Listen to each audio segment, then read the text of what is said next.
Assalamualaikum warahmatullahi wabarakatuh. Kami dari 10 MIPA 3 ingin mempresentasikan tentang asikomikota dan deuteromikota. Berikut adalah nama-nama siswa dari absen genap kelas 10 MIPA 3. 1.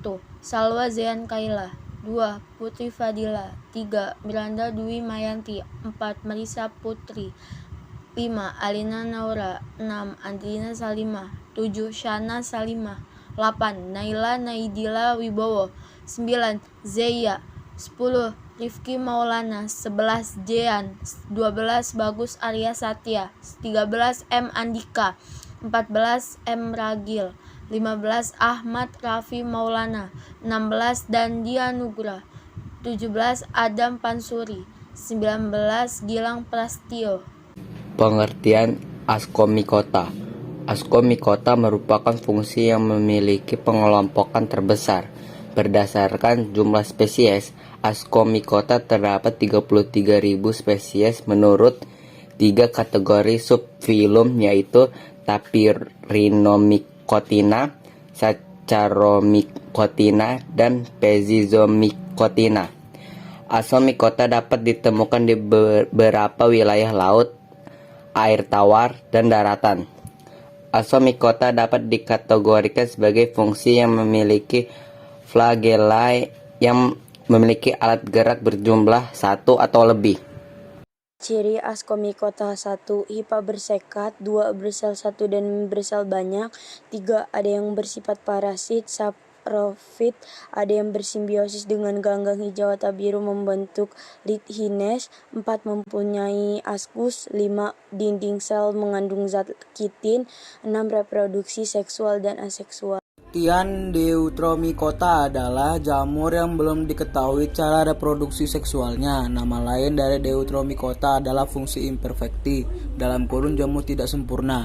Jamur ini tidak bisa dimasukkan ke dalam kelompok askomikota karena tidak dikategorikan sebagai basidiomikota karena tidak mempunyai basidium. Ciri-ciri dari deuteromikota adalah hifa bersekat, tubuh berukuran mikroskopik, bersifat parasit dan saprofit, reproduksi aseksual dengan konidum, dan seksual belum diketahui. Banyak yang bersifat merusak dan menyebabkan penyakit. Berikut adalah cara hidup askomikota: pengurai bahan organik, simbiosis mutualisme dengan membentuk mikroza, simbiosis dengan ganggang membentuk lichen. Dan berikut adalah cara hidup deuteromikota: reproduksi secara aseksual dengan konidia, reproduksi secara aseksual dengan konidia, parasit pada protozoa dan hewan-hewan kecil, dan menangkap mangsa dengan hifa. Berikut adalah contoh gambar bentuk dari proses reproduksi aseksual askomikota dan deuteromikota. Reproduksi seksual askomikota. A. Askomikota uniseluler. Reproduksi askomikota uniseluler diawali dengan konjungsi atau penyatuan dua sel haploid atau N yang berbeda jenis. Dari hasil penyatuan dengan menghasilkan zigot yang berkromosom diploid atau 2N. Zigot tumbuh membesar menjadi askus yang diploid. Inti atau nukleus diploid di dalam askus membelah secara meiosis dengan menghasilkan 4 inti yang berkromosom haploid atau N. Di sekitar 4 inti tersebut, terbentuk dinding sel dengan 4 askospora.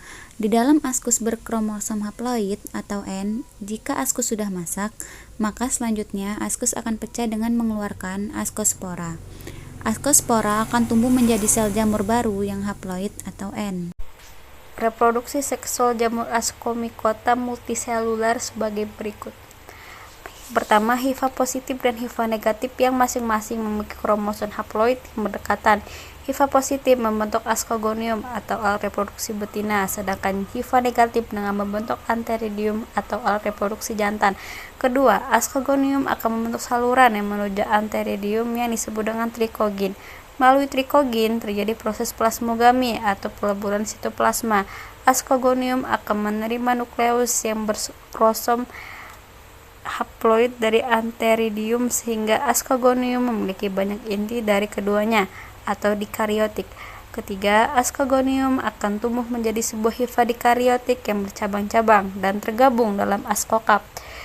4. Ujung-ujung hifa pada askokap akan membentuk askus dikariotik. Di dalam askus terjadi kariogami atau peleburan inti sehingga akan terbentuk inti yang berkromosom diploid. Terakhir, inti diploid yang ada dalam askus akan membelah secara meiosis dengan menghasilkan 4 nukleus yang haploid. Masing-masing dari nukleus haploid akan membelah secara mitosis, sehingga yang ada di dalam askus dengan terdapat 8 nukleus. Selanjutnya, dari sekitar nukleus akan terbentuk dinding sel dan terbentuk askospora yang berkromosom haploid. Jika askus telah masak, maka askospora akan terbesar secara serentak. Hal ini akan terjadi karena jika satu askus pecah, maka akan berakibat pada pecahnya askus lain. Askospora yang jatuh di tempat yang cocok akan berkecambah menjadi hifa baru yang haploid.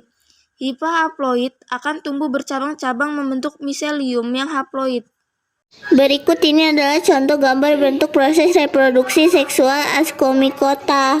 Jenis atau spesies Ascomycota. Hamir Saccharomyces cerevisiae untuk pembuatan roti dan minuman beralkohol. Aspergillus flavus hidup pada bijian konsumsi, dapat membahayakan hati dan karsinogenik. Tuber magnatum atau trafel putih digunakan dalam kuliner. Saccharomyces ellipsoideus untuk pembuatan minuman anggur. Saccharomyces tuak untuk pembuatan tuak dari nira. Neurospora cytopila untuk pembuatan oncom. Venturia inequalis, penyebab penyakit yang merusak buah apel. Jenis atau spesies Dramicota arteneria sp, penyebab busuk tanaman tomat dan kentang. Epernia mopaiton volcosum, penyebab kutu air. Peranan Ascomycota dan Deuteromycota yang menguntungkan. Pertama, Monilia cytopila digunakan untuk membuat oncom. Yang kedua, Penicillium roqueforti digunakan dalam pembuatan keju. Yang ketiga, Aspergillus oryzae digunakan untuk menggunakan adonan roti. Yang keempat, Aspergillus lenti digunakan untuk pembuatan kecap. Merugikan. Epidermophyton volcosum menyebabkan kutu air. Melazasia furfur penyebab panu. 3. Trichophyton transurans menimbulkan ketombe di kepala. 4. Celotherium roxy menyebabkan penyakit busuk pada tanaman. Sekian adalah presentasi tentang penjelasan Ascomycota dan Deuteromycota dari kami. Terima kasih. Wassalamualaikum warahmatullahi wabarakatuh.